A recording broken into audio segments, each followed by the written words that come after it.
Hi everyone, welcome to the oral arguments for Arellano v. McDonough. I'm going to quickly read the question presented here, which should take about 60 seconds, and then we're going to get straight into the oral arguments. So the question presented in this case is, under this statute, the effective date of an award of disability compensation to a veteran shall be the day following the date of the veteran's discharge or release, if application therefore is received within 1 year from such date of discharge or release.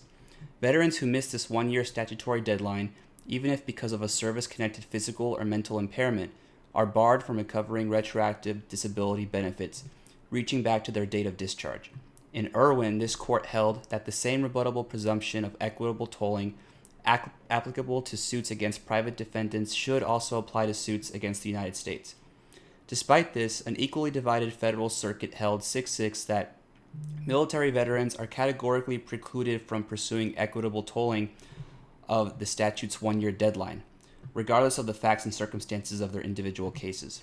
The questions presented are, does Irwin's rebuttable presumption of equitable tolling apply to the 1 year statutory deadline in the statute for seeking retroactive disability benefits? And if so, has the government rebutted that presumption?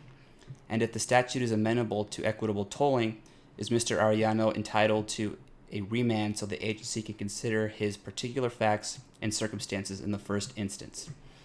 And then equitable tolling, I put the definition up here on the top right, is when a statute of limitations will not bar a claim if, despite use of due diligence, the plaintiff did not or could not discover the injury until after the expiration of the limitations period. And I'll have the links for the brief of the petitioner and the respondent in the description below. And we'll go ahead and get into the oral arguments here.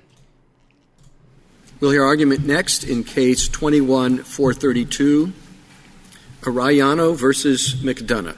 Mr. Barney. Thank you, Mr. Chief Justice, and may it please the Court. When service-disabled veterans are discharged from the military, they have 1 year under 5110B1 to file a claim for retroactive disability compensation. This deadline operates like a statute of limitations by encouraging service-disabled veterans to promptly apply for retroactive benefits or else lose that right forever. The Irwin presumption in favor of equitable tolling applies to this 1 year deadline because it's a non-jurisdictional claims processing rule set forth in a statute for which Congress has waived sovereign immunity. Now, the Secretary attempts to rebut the Irwin presumption by characterizing Section 5110 as a general rule subject to multiple exceptions, but that does not rebut the presumption. First, none of the other subsections the Secretary points to relate to service-connected disability compensation, which is the sole focus of 5110B1. For example, the Secretary relies heavily on subsection B4, but that sets a deadline for disability pensions, a different type of benefit passed by a different Congress at a different time. Other subsections set forth deadlines for dependency benefits, and death pensions, none of which have any nexus to 5110B1. Not one of those other deadlines would be rendered superfluous by the application of equitable tolling to 5110B1.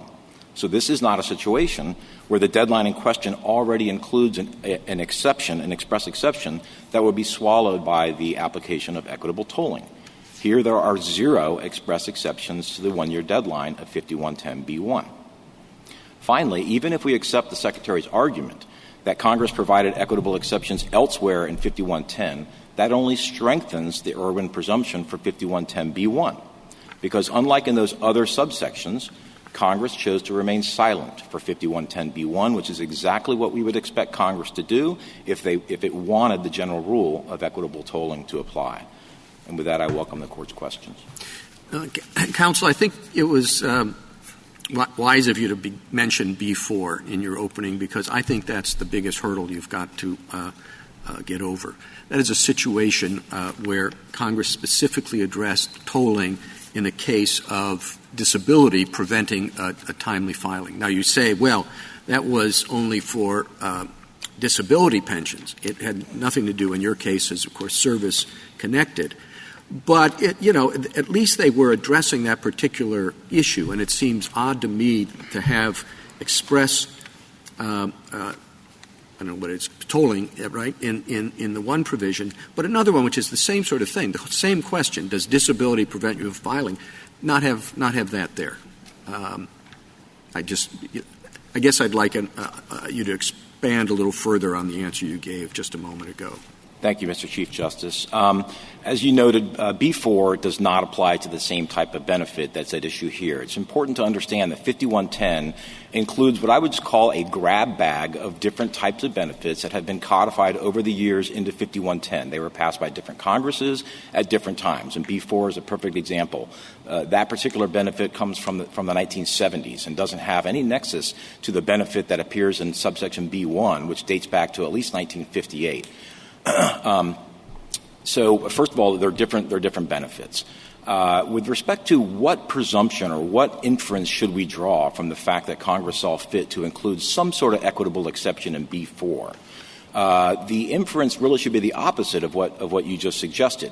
If Congress saw fit to, in 1973, to include this equitable exception for disability pensions, which again are an entirely different type of benefit, but remained silent for Section B1, then the inference we should draw is that Congress intended to have the full general rule of equitable tolling apply to Section B1.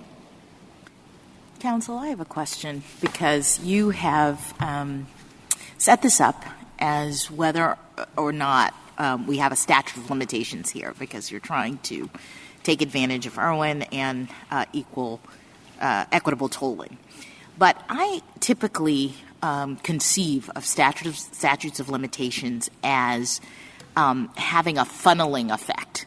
So we have to sort of start at what is the background rule or principle. And in the ordinary course of affairs, the default rule is that a plaintiff can pursue their remedies at any time, their claims at any time, and a statute of limitations limits, for all the reasons that you point out, limits their ability to pursue their remedies, because we're trying to get them to do it quickly, because we're trying to preserve evidence, whatever the reason Congress gives, it's a sort of a funnel. Whereas when I read this statute, you start at B, but 510 has an A, which I think is actually setting the default rule in this circumstance. That the A is telling us that at the beginning we have a very limited set of circumstances in which veterans can claim, this kind of compensation, right? A says, unless specifically provided, the effective date, right, shall be fixed in accordance with the facts found, but not earlier than. It sets the effective date as essentially the application date. And so if you look at it that way, we don't have a funnel in the structure of this statute. We actually have more like a pyramid, because the background rule is the effective date is the date of application, and what B is doing is giving some veterans under some circumstances more rights than they otherwise had. So maybe you can speak to whether I'm wrong about thinking that, and that, of course, sort of undermines your view that B relates to a right of retroactive compensation as the sort of background principle. Thank you, Justice Jackson. I don't disagree with you that subsection A1 sets forth a default rule. The default rule that it sets out is that veterans are only, for the types of benefits that are set forth in the preamble of subsection A1, that those benefits are only going to be prospective in nature. That's the default rule, because they're only going to be measured from the date of the filing of the application. And then there are a series, but it says except as otherwise provided. Then there are a series of exceptions to that. And in those exceptions, Congress, for different types of benefits, and of course the one we're dealing with here is 5110B1, which is a specific type of benefit for service-connected disability compensation. Congress has said we're going to allow retroactive benefits. That's different than A1. So it's a different type of, it's an expansion, if you will, of what's allowed under A1.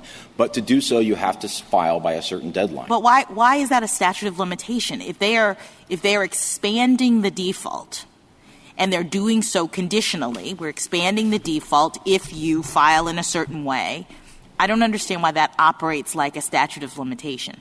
Your Honor, many statutes of limitations are in the form of exceptions to a general rule. And I can point to, for example, the statute of limitations that was at issue in Young. You find that statute of limitations in the bankruptcy statute. And what it is actually an exception to the general rule in the bankruptcy statute that the debts of the bankrupt party are discharged. But doesn't Young really involve the same kind of funneling if you go back to these sort of original? I thought it kind of had the same structure if you went back far enough. It's similar, but my point being that in Young you had a general rule which is debts of the bankrupt party should be discharged, right, except as set forth otherwise. And one of those exceptions was the 3-year look-back period for the IRS to recover past due taxes if the IRS filed that claim within 3 years of the bankruptcy petition. So that was an exception to a general rule, and yet this Court found it to be a statute of limitations, a limited statute of limitations, albeit, but a statute of limitations nonetheless. And was that because Young was actually involving Congress trying to incentivize the government to act properly? Wasn't the reasons for a statute of limitations operating here in a way that they're not really in this case? Apologize. Your Honor, I think you're correct that the rationale, or at least part of the rationale the Court used in Young in determining that particular provision of the bankruptcy code operated like or was a limited statute of limitations, one aspect the Court looked at was the fact that it did incentivize the IRS to file its claims in a timely manner in order to make sure that they come in within that 3-year window. And so that is one of the hallmarks of a statute of limitations, but that applies equally here. 5110B1 encourages service-disabled veterans, once they're discharged from service, if they feel like they have a claim that's compensable, to file that claim promptly within 1 year. So that serves the same sort of benefit as this Court pointed out in Young. Doesn't the failure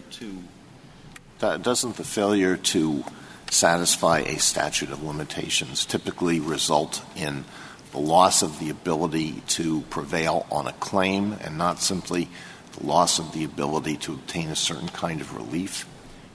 Sometimes, Your Honor, but not always. And so I go back to Young as an example. In Young, there was a statute of limitations that did not preclude the government, did not preclude the IRS from maintaining a claim against a taxpayer, even outside the 3-year window.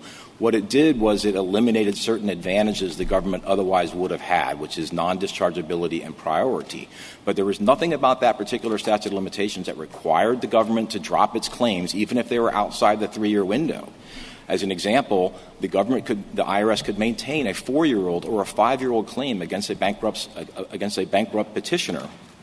And if the Court ends up not ordering discharge for whatever reason, perhaps there was evidence of fraud, well, those claims, those older claims of the IRS can be maintained, and the IRS might even be able to recover on them depending on the size of the estate.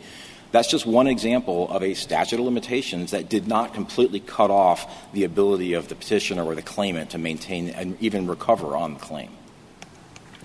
But even assuming that this is a statute of limitations, the second step, which is or the second question presented, is has Congress indicated that it doesn't want an equitable tolling rule to apply? I mean, when you have a statute that says, unless specifically provided otherwise in this chapter, one rule will apply, and then you have 16, I think, exceptions, specific exceptions provided in this chapter, and this isn't one of them.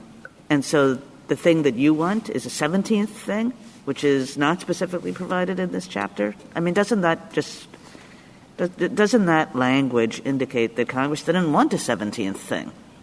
Your Honor, I would respectfully disagree that is the correct characterization of 5110. It is true there are exceptions. As I mentioned, those exceptions rolled in throughout different Congresses, and they get codified in Section 5110. The fact that it says specifically, that's a word of emphasis, as this Court has held. Most statutes of limitations are written with words of emphasis, things like shall be forever barred. And as this Court found in Kwai-Fong Wong, that's of no moment to whether or not equitable tolling can apply to that statute of limitations. I think the key here is that each one of these benefits is discrete. A disability, a service-connected disability compensation is a very different type of benefit than a disability pension. They're awarded at different times in the veteran's life, and one of them is means-tested. The pension is means-tested, whereas a disability compensation claim is not means-tested. A disability pension doesn't even require a showing of service connection. So they're very different types of benefits. And so for each one of these unique types of benefits, Congress has established a pathway for retroactive claiming that wouldn't otherwise exist under the general rule, A1, and has set forth basically a statute of limitations, saying if you want to benefit from this retroactive pathway, you have to file your claim within a certain period of time. So it very much operates like a statute of limitations. Counsel, I'm not sure if I answered your question. I hope I did. Can you speak to how your contention about equitable tolling works as a practical matter? Who is making the decision? The agency? I mean, equitable tolling is ordinarily a judicial doctrine, kind of what Justice Alito was suggesting. So how is this working if we adopt your proposal? Thank you, Justice Jackson. As a practical matter, it would be decided in the first instance by the agency. Now, of course, this Court doesn't necessarily need to reach that question to decide this case because we also have the Veterans Court. And the Veterans Court is an Article I court, and I believe this Court has already held on multiple occasions that Article I courts can have the power to equitably toll deadlines. But is that what you're asking for? So is it your view of this that the ordinary administrator inside the agency would apply the statute as written and say the effective date, you're outside of it, you don't meet any of the 16 categories, and then it would go to court, the Veterans Court, Article I, and that's where the equitable tolling would come in, or no? No, Your Honor, I apologize. I didn't mean to suggest that. I think the most practical way for this to be administered is for the agency itself to make that determination in the first instance. And I will point out that this is not new territory for the agency. In our reply brief on page 18, we cited to the regulation that's already on the books at the VA that allows the agency to extend deadlines for good cause shown. Yes, but that's the agency has its own regulation. You'd be asking us to order the agency to make a regulation about this? Because surely the individual claims administrator, at her desk is not the one who's going to be deciding whether or not to depart from the rules, whether or not the circumstances are sufficient for equitable tolling. So this would – I kind of hear you saying that this would have to be an agency determination. What are the circumstances in which we're going to depart? And so are you asking us to order the agency to promulgate a rule that would cover the equitable tolling circumstance? No, Your Honor, not asking you to order the agency to do that. I believe the agency already has the power to do that. I think that's the point of Irwin, is that when Congress passes non-jurisdictional claims processing deadlines of the sort we have here, that those deadlines, merely by the silence of Congress, by saying nothing, that those deadlines are presumed to come prepackaged with equitable power to toll the deadline for good cause. I pointed to the regulation to illustrate the fact that the VA apparently has already assumed that it has such power because extending deadlines for good cause is equitable. You're extending a statutory deadline for good cause, which means you're looking at things that are that are extenuating circumstances, and the VA actually has a body of law that it's already developed to make that determination at the agency level. So I guess my point was the VA apparently has already assumed it has this power. It already exercises this power in certain circumstances. However, it has ceased operating or using that power with respect to deadlines under 5110 because of the Andrews decision from the Federal Circuit. What other deadlines are at issue that they think they have the power on? The most often that particular regulation comes into play are filings of notices of disagreement. So when a veteran misses the deadline for a notice of a disagreement from the RO stage to the Board of Veterans Appeals, they can ask the board, and if that's denied, they can ask the Veterans Court to extend that deadline retroactively using that particular regulation. The Solicitor General adds two other buckets of arguments, among others, in addition to the text. One is the immense practical problems, to use their phrase, that would be caused by a ruling in your favor. And they say that makes it especially implausible to allow equitable tolling, or that Congress intended to allow it here. So that's one. The second is that the VA's longstanding regulatory practice has been in this direction, and that Congress has not disturbed that. So I want to just make sure you get a chance to respond to both of those.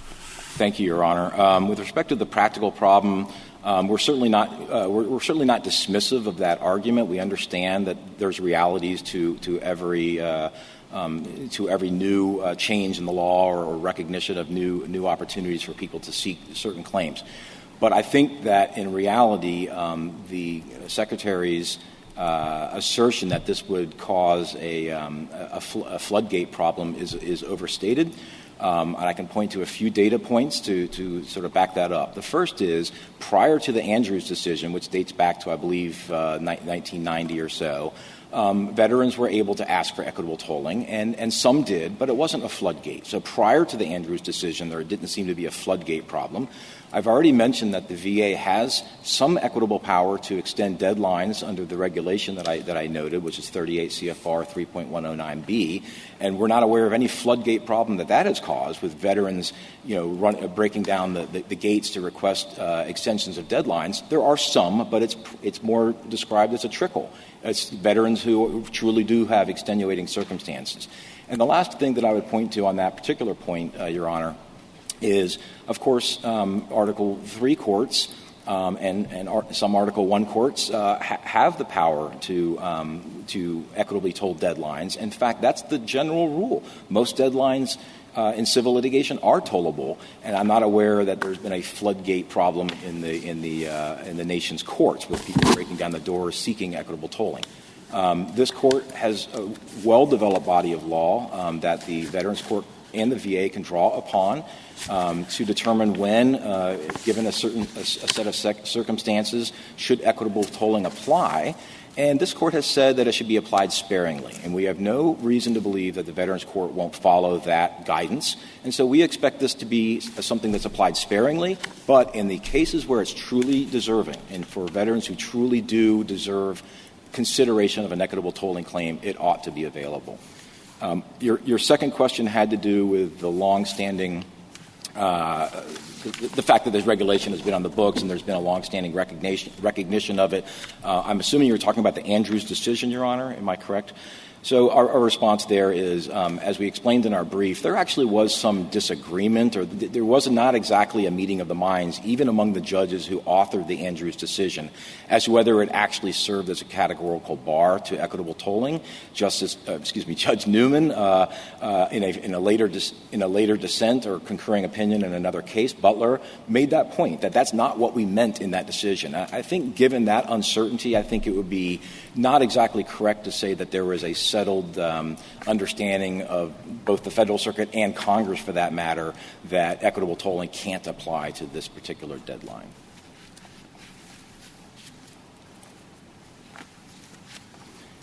Thank you, Counsel. Justice Thomas? Justice Alito, anything further? No?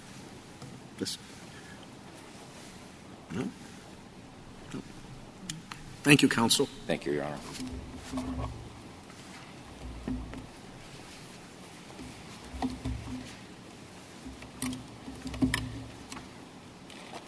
Mr. Joshi? Thank you, Mr. Chief Justice, and may it please the Court. The Irwin presumption doesn't apply, and even if it does, it's been amply rebutted. As to applicability, I think as some of the questions have recognized, the question isn't whether, clever lawyers can reconceptualize this provision as effectuating a partial limitations period with respect to a retroactive piece of the claim. The question is, did Congress view it that way? The premise of Irwin is that tolling is justified when Congress speaks in the language of limitations periods, because when it does that, it's invoking this deep common law tradition and pedigree. And I think if you look at 5110, it just doesn't look like that's the language Congress is speaking. But if you have doubts about that, you should have no doubts whatsoever that the presumption has been rebutted here for a number of reasons. And I guess I would put them in three main buckets. One is the text and structure of 5110 itself. It's sort of hard to imagine how Congress would have written it differently if it wanted to foreclose any exceptions except for the ones specifically written in the test than what it wrote here. The second bucket would be... Well, it could have... I'm sorry. Happy to take questions. They could have said equitable tolling doesn't apply, so Congress could have been clearer. That's my only point. Fair point, Justice Kavanaugh, but I think equitable tolling, as even Irwin recognized, is an exception to the ordinary rule usually dictated by the separation of powers that courts apply the text that Congress wrote. It is framed as an exception to that rule, and it's framed as an exception precisely because, as Irwin said, it's likely to reflect congressional intent, and I think Lozano later said statutory intent. But the point is, equitable tolling is authorized only because we read text that looks like a limitations period as an implicit grant of authority to the judiciary to toll that particular deadline. But if Congress doesn't speak in that language, then there's no basis for that inference from congressional silence. And I think that's all Congress really needs to do. But as I said, I think there are many other indicia in the statute.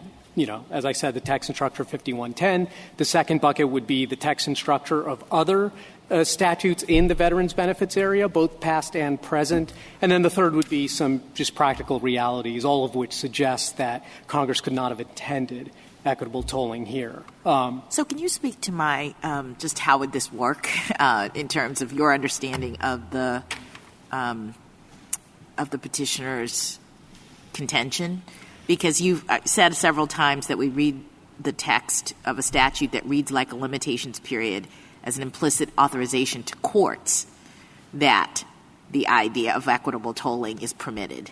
But he appears to be suggesting that equitable tolling would operate in this context at the agency level. So can you just help me to sort that out? Certainly, Justice Jackson. I don't actually know if Petitioner agreed with that. I'm not sure what his position is, but that is a point of confusion for me as well, because I think the Irwin presumption and every case in which this Court has found the presumption applicable and not rebutted has involved a court of some sort applying equitable tolling to a deadline that was missed for court. Now, it's not always, as this Court recognized in Beckler in a footnote last year, it's not always an Article III court. It can be a bankruptcy court or a tax court, but it's a court of some kind. But here, the court would be reviewing agency action, usually to say, is it supported by substantial evidence? Is it arbitrary and capricious? And so I think the only sensible way to interpret tolling here would be that the agency, meaning the regional office and the board, would have to apply it in the first instance. That's a kind of tolling that's sort of unheard of. This Court has never applied the Irwin presumption or equitable tolling in that agency context like that. The few times it's come up, this Court has rejected it as an Auburn Regional Medical Center. And so I think that's yet another reason to suggest that maybe Congress did not envision tolling as being applicable in this particular circumstance. What do you make of the Edgewood veterans brief and the prospect of some veterans being forbidden from disclosing information that's necessary to substantiate their claims? Would that be a circumstance in which there would be equitable tolling until the disclosure is made? So, Justice Alito, no, but I do think there are other ways to handle cases like that. And I suppose I've got two answers there, and maybe neither is going to be entirely satisfactory to you. But one answer is that the agency itself has taken a couple of steps to handle cases like that. One is that its internal processing manual, M21-1, does say that for at least the cases of special operations, if a veteran files a claim that requires classified information to support the claim, either the existence of the injury or the service connection for that injury, the regional office can submit what's called a classified research request to the Central Military Records Organization, which will then run that research request and then send back to the regional office, okay, there is credible evidence supporting the claim or not. And so that's one way to proceed. The other is by regulation, the VA, and this was made explicit in a 2006 amendment to the regulation, but this is at 3.156 sub C of Title 38 of the Code of Federal Regulations. That says that if a claim is denied for lack of evidence and then classified records are later declassified, that would count as new and material evidence that a veteran could come in and seek reconsideration of the claim. And if indeed the agency then determines that the claim is supported in light of these declassified records, the benefits would be granted with an effective date of the original claim to begin with. Now, again, that's not maybe entirely satisfactory, but I think it's an attempt to address the problem. And then I guess my second answer would be, to the extent that doesn't completely solve the problem of these very sympathetic cases of the Edgewood veterans, I think, unfortunately, the answer is that should be in Congress's hands to solve. These are special cases. I don't think it's provided for by this statute under the normal rules of Irwin and Brokamp. And because of that, I think fundamentally it's going to be a question for Congress. Counsel, you're not suggesting that no filing with an agency can't be equitably told. We've already done it in Wong with filing a claim with an agency with the Federal Torts Claims Act, correct?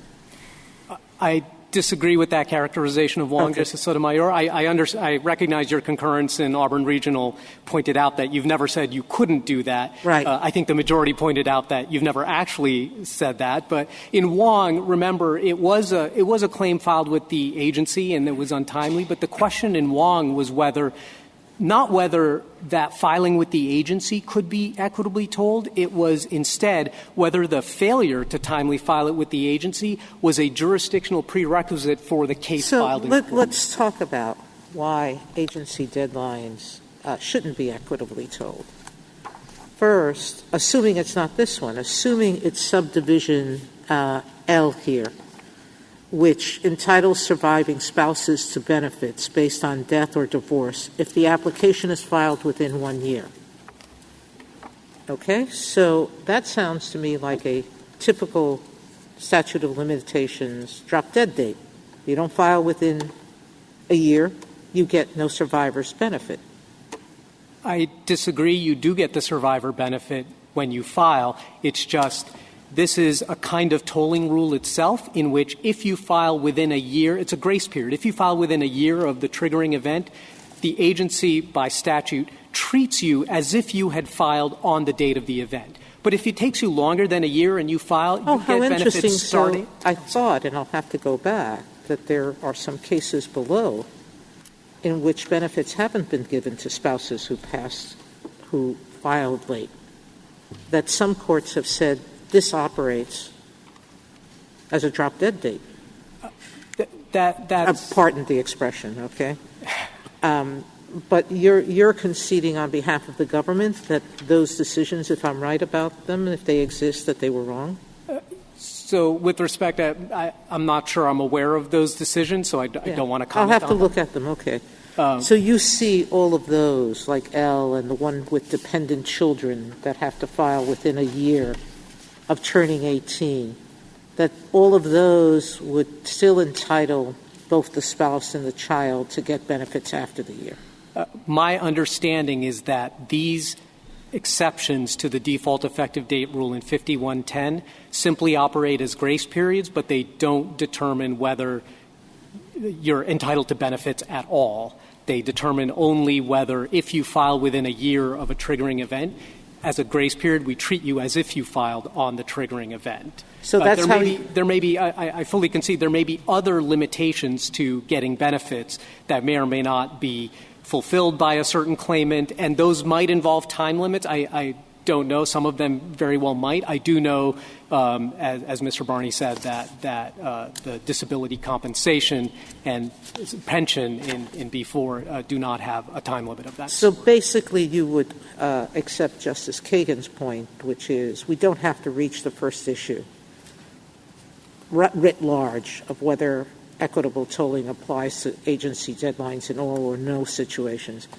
On the second prong of the question, you're arguing that Congress has spoken to that. That's exactly right. And indeed, in Brokamp, that's exactly the approach this Court took. The Court said, we assume for argument's sake that this is tollable and that the Irwin presumption applies, but in this case, all the statutory indicia have rebutted that presumption, and we think that would actually be a perfectly sound way to proceed in this case because however strong our arguments are on the inapplicability of the presumption, I think they're even stronger and more clear that any such presumption would have been rebutted in this case. Thank you, counsel.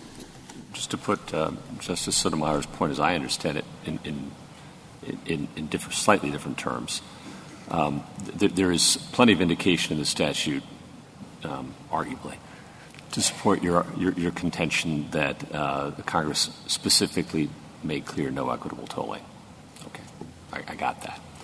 But there's less evidence, I think Justice Sotomayor is saying, and this is my instinct too, that Congress meant to distinguish between courts and agencies, because some of those 16 things you point to could be described as equitably tolling the period for benefits in certain circumstances at the agency level, not just at the court level. Is that a fair summary? Yes, but I think that's a point in our favor. I understand. I got that. But is that a fair summary that some of those exceptions deal specifically with agency time limits and toll, for a better word, benefits determinations for them? Yes, I think that's fair, and I think the point here is that Congress has provided for that, right. And so judicial tolling would be tolling on tolling. I got that. No, thank you. Counsel, I'm not sure which way your emphasis on the 16 exceptions really cuts. I mean, if there's 16 exceptions to the rule, that kind of suggests to me that the insistence upon strict enforcement is really not that important. I mean, your friend points out that these things came in at different times and different considerations. To me, the sort of strict notion of sovereign immunity, I mean, you've already compromised it quite a bit, and yet you're going to insist on it when it comes to service-connected disability. That seems, in other words, the plethora of exceptions seems to me to make it more likely that you ought to stick with the normal rule in the private sector and allow equitable tolling. So I disagree, Mr. Chief Justice. That's certainly not how this Court has framed it in cases like Brokamp. Well, Brokamp, I mean, that's the Internal Revenue Code, right? I mean, you've got to turn square corners or whatever it is whenever on your taxes. That's a whole different arena. Fair enough, but in all of the you don't want the equitable principles that govern the government's collection of taxes to apply across the board, do you? Perhaps not, but I think this court has generally, not just in this area in each of its cases, but just as a general matter, I think the notion that if Congress gives an inch, we should just assume it gave a mile doesn't really apply as a sound principle of statutory interpretation. But that is, with respect, that is exactly the principle that applies. Now, your client may not have had a very good lawyer in Irwin, but this is what the court said on precisely that point. Once Congress has made such a waiver of sovereign immunity, we think that making the rule of equitable tolling applicable to suits against the government in the same way in the same way that it is applicable to private suits amounts to little, if any, broadening of the congressional waiver. It's sort of once you've waived, the situation is entirely different. At least that's what the court, said in Irwin. I understand, Mr. Chief Justice, but in Irwin, I think the Deputy Solicitor General in that case agreed that the language of Irwin was that of a statute of limitations. It was the time to file. Well, he may have given up a lot. I thought he did an excellent job. Thank you. But no, I mean the basic proposition, and the six. I guess this is really a repetition of the 16 exceptions point. Sort of once you've waived sovereign immunity, then you're in the normal arena, and all the principles that would apply to regular litigation ought to apply to you. Well, I think the unless specifically provided otherwise in this chapter is exactly the kind of emphatic language Congress would put in to say, although we have waived sovereign immunity with respect to these kinds of claims, when it comes to this effective date provision, this is the effective date and no others unless we write them in this chapter, and you have to apply them as we specifically provide in this chapter. I think those are the indications Congress is saying, look, we're waiving sovereign immunity, but we are building a wall here so courts don't go beyond what what this wall is. And I think that really distinguishes this case from Irwin. And it does make it — I'm not sort of, sliding into the pro-veteran canons, but does it make any sense as an abstract matter to say the one area where we're not going to waive it, where we're going to insist on strict adherence, is service-connected disabilities? I actually think it does, Mr. Chief Justice, and only because that's how I read these statutes. So I fully accept that these are intended to be very solicitous of the veteran and the claims. And if you look at the structure of the statute, there is no statute of limitations. For many years, beginning with the earliest veterans benefit statutes in 1873, moving on until the 40s, there was a 5-year statute of limitations for filing these kinds of claims. Congress got rid of that, so there's no more statute of limitations, as this Court has recognized. There is no res judicata, so the claimant can continue to bring the claims as long as he has new and material evidence, and the agency will reconsider it, and in some cases assign an effective date back to the original application date. But the one thing Congress has said is, as solicitous as this program is, in 5101A1A, Congress made clear that it is the filing of an application in the form specified by the Secretary. It must be filed in order for benefits to be paid. So I think what Congress is doing is being very solicitous on the one end, but then also saying the application for benefits is not the same as like filing a lawsuit. It is an element of your entitlement to benefits. Did it say it must be filed?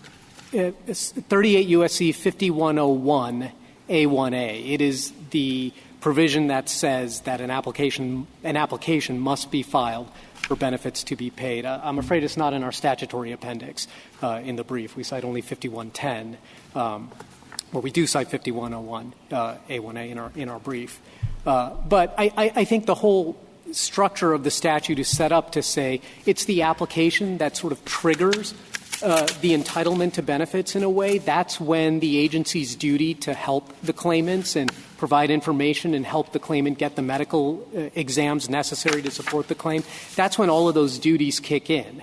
That's where the agency's duty to, under 5102, for example, says that if a defective application is filed, then the claimant has a year to correct any deficiencies, and the agency has some duties to help them to do that. I think that's, everything is triggered by the application, and so unless the application is filed, I think it makes perfect sense that Congress would look at it and say the effective date should not be earlier than the application date unless we say otherwise, and then 16 times in emphatic and repeated ways it says at most you can get 1 year beforehand, which kind of makes sense if you're looking at trying to just sort of get some certainty about the potential burden on the public fisc and not have like an unbounded liability out there that you don't know about. The application is what triggers the agency's knowledge of these claims, and that all sort of makes sense. Indeed, if you look at 5102, addressing deficient applications, Irwin itself identified one reason where equitable tolling might be justified is if a claimant diligently pursues his claim, such as by filing a defective claim within the limitations period. That's a reason for equitable tolling. Well, I think 5102 suggests that Congress has thought about that problem and addressed it in the statute, which I think is just further evidence that equitable tolling is really not appropriate in this particular context. On your first point, Mr. Joshi, and really the first thing you got up there and said was, look, the Irwin presumption doesn't apply at all. Even if some clever lawyer can reconceptualize this in statute of limitations type terms, we all know it's not really that. And I guess I had I didn't quite agree with that. It seems like Lozano says very clearly that we're supposed to consider this question of what a statute of limitations is in a functional way, not in a formal way. And you were suggesting, well, there has to be some kind of formal characteristic that Congress has there are formal characteristics of statute of limitations that Congress has to incorporate when it writes a provision. And if Congress doesn't do it in that way, the presumption doesn't kick in. So I think it's actually a bit of both. I think the functional characteristics are certainly a necessary feature to trigger the Irwin presumption, as Lozano makes clear. But I also think there's a secondary feature which was essentially, or in part at least, the motivation of Lozano's alternative holding, which was that, look, this is a treaty, and of course treaty makers don't draft against the backdrop of this common law rule. And Irwin heavily relied on the common law rule in order to conclude that it was likely to be reflective of congressional intent. And so I do think there is this notion that if Congress writes something that doesn't, walk and quack like a statute of limitations, then Congress is saying we are not implicitly authorizing the judiciary. I don't know what that control means. It doesn't walk and quack like a statute of limitations. If it in fact functions like a statute of limitations, then whatever words Congress has used should be, sometimes Congress writes some sets of words and sometimes some others, and there shouldn't be some magic set if it in fact functions like a statute of limitations, which is, I think, the point here. And look, at the end, I might concede that, but I do think it does matter how Congress structures these things in terms of, how carefully are you going to slice and dice what's actually going on in order to tease out some portion of it that sort of looks like a limitations period. And in fact, here, I don't even think, even accepting everything you said, I don't even think this looks like a limitations period, even with respect to a myopic focus on just B1. I don't think it works like a limitations period, because if it were a limitations period, essentially the way it would operate, if you accept that framing, is the first month's worth of retroactive benefits has an 11-month statute of limitations. The second month has a 10-month statute of limitations. The third month, and so on and so forth, and then it falls off a cliff at 13 months. That's not how statutes of limitations function in the ordinary sense. And I'll note that petitioner is not asking for the benefits he accrued between 1981 and 1982, nor is he asking for the benefits he accrued between 2010 to 2011. He's asking for 1981 to 2011. In other words, every month delayed filing increased the amount of the benefits by a month. I know of no statute of limitations that works in that fashion, so even if we want to look only at B1 and then treat it as a retroactive claim, I still don't think this functions as a statute of limitations.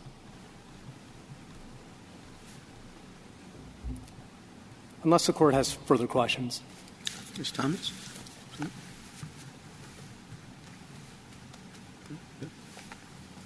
Justice Jackson? Okay.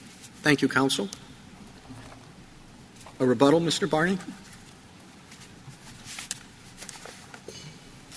Yes, Your Honor, I'll be very brief. On that very last point in the briefing, we pointed out that the patent damages statute is one example of a statute of limitations that does, in fact, operate in that manner.